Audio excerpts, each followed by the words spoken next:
Final segment of ATL Day One with Jarvis and Tenitra. We want to say thank you for making ATL Day Ones your first listen of the day. And remember, we're free and available wherever you download your podcast and wherever you download your favorite podcast, because we know you're your absolute favorite. Make sure you leave us a 5-star review so people can make our podcast their favorite as well. Why you gonna hold on to greatness? Don't hold on to greatness. Share that bad boy, because that's how it is. That's what it's going to be. Now, T, this is For the Culture. It is the intersection between sports, entertainment, and the culture. And sometimes we want to talk about that's because this is how we get down on this show. Today is no different because I think that as we go through our preparation for this show, Tenitra sends me some stuff, and I start going through it and kind of checking things out. This one particular video really, really stood out to me, and it's kind of very interesting, right? So it was Max Scherzer. My laughter. Max Scherzer was talking about some ailments, and for those you don't know, he's been moved to IL for a little bit. Yeah, and I'm not laughing at that. Not laughing at that. Not that part.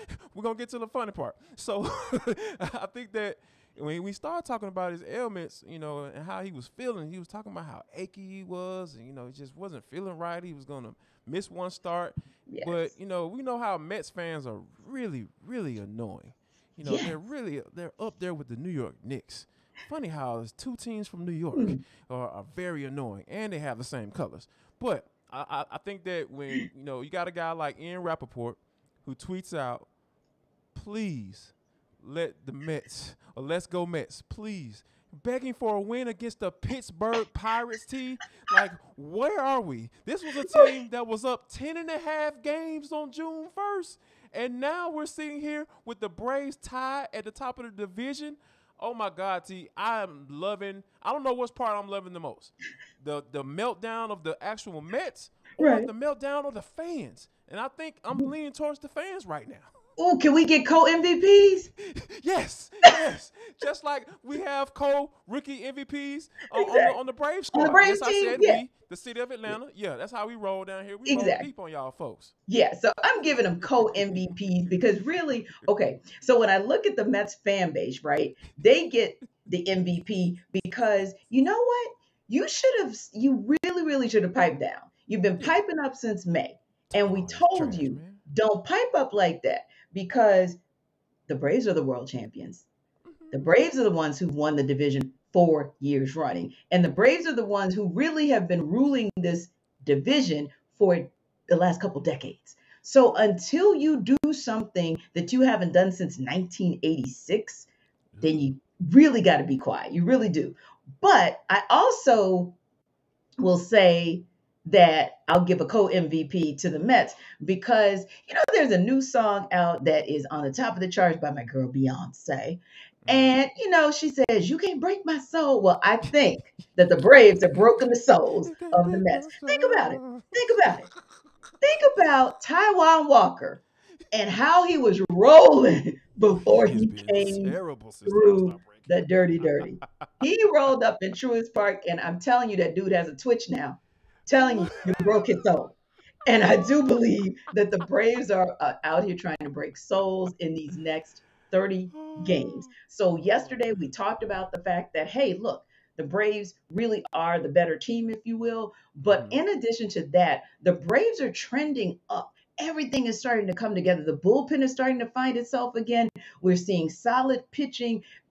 Forget what we saw with Kyle Wright. I'm talking about across the space, right? We're seeing the bats pick up when the bullpen can't get it done, when the pitching rotation can't get it done, the bats are getting it done. And maybe most importantly, Jarvis, everybody is getting healthy at the right time for the Braves, not so much for the Mets. So I think some souls are being broken in Queens. In that borough, I think they're breaking. Yeah, no doubt. They're broke in my eyes. Sorry. Yeah, that's what it is. Yeah, I'm being petty. Because, I'm tired of y'all folks flooding our comments and talking about let's go Mets and all this good stuff. Yeah, where y'all at now? Like, y'all done disappeared on your folk. You're like, y'all, we're loving this good content. You guys are just so admirable. No, we ain't admirable no more, huh? Yeah, get your life together. Get your life together.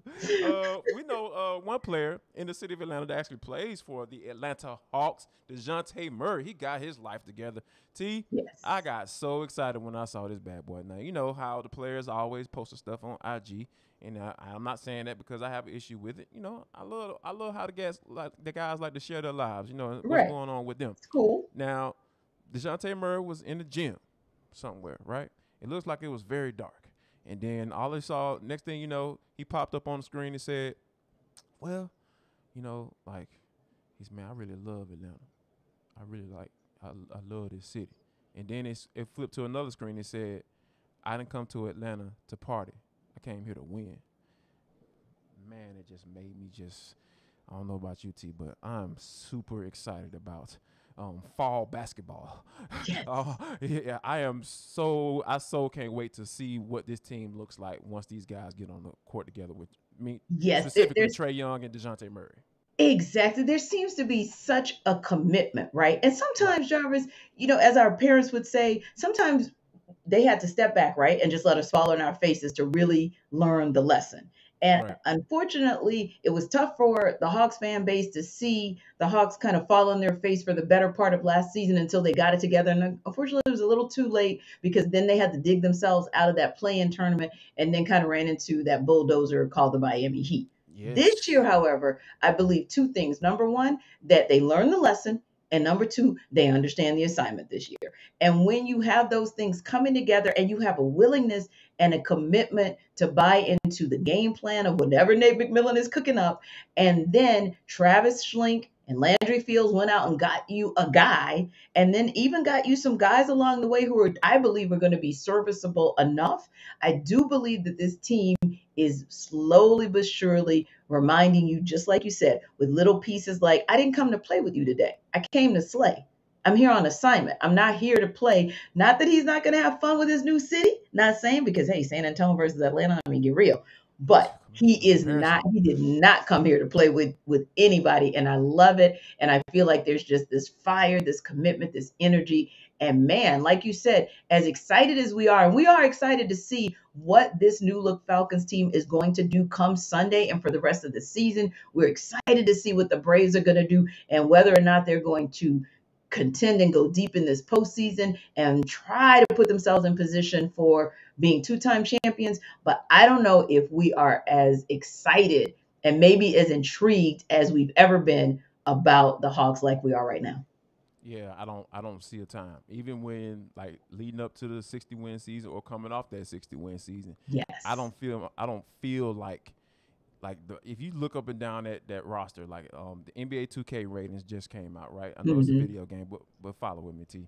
You just looking up and down that starting lineup. It's just like you got Trae Young, you got Dejounte Murray, you got DeAndre Hunter, you got John Collins, you got Clint Capella. Like that's a pretty doggone good starting lineup right It there. is. And you still got Bogdan Bogdanovich, excuse Yes. me, coming off the bench. And so you have your sniper. You have that six man who can come off and just go get buckets for you. So the way this thing is stacking up, then you got the Holiday brothers. It's going to be holiday Hmm. season because both of those guys like to play defense. So I think that all of Yes.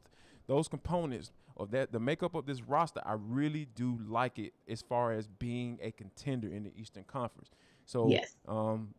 like you said, it's going to be Christmas here pretty soon as they get ready to go to Abu Dhabi Abu at some Dhabi. point. Yeah, Yes. and go do their thing out there. So, hey, they're going to be on display, and I'm sure we'll see plenty of videos of Trae Young and Dejounte Murray Mhm. throwing alley-oops to John Collins. So, I can't wait. Indeed. And we are so excited to see, just what that team will evolve into, even players, like you said. How about you literally called so many names and we didn't even get to CC and Double O. That's how deep this Wow. team is. Yeah, There there you you go. go. That's how deep Mm-hmm. it is. So when you think about all of those pieces and starting to see them mold and meld together and also see some of those younger players growing in their third or fourth or fifth years, it's some exciting stuff that's going to be going down at State Farm Arena. But also, we expect some exciting things to go on as the Braves are going to have an afternoon game, sort of that matinee game, to hopefully get this sweep of the A's. We'll talk about it. We'll download it with you guys tomorrow. And of course, any updates that we get, whether it's on that Joseph Martinez situation or any little nuggets we get from Flowery Branch to get us all the way to Sunday, certainly we'll get you that information and anything going down on this sports scene in Atlanta. You can find out about it right here on ATL Day Ones. And after you check us out to find out, go check out our guy, Hitting Hard with John Chuckery to give you the download and the scoop as well. So listen, looks like it's a beautiful day in the A. Be safe. And you know what? Don't be like the Mets. Don't let anybody break your soul. See ya. Y'all come back now, you hear? Not the Mets fans.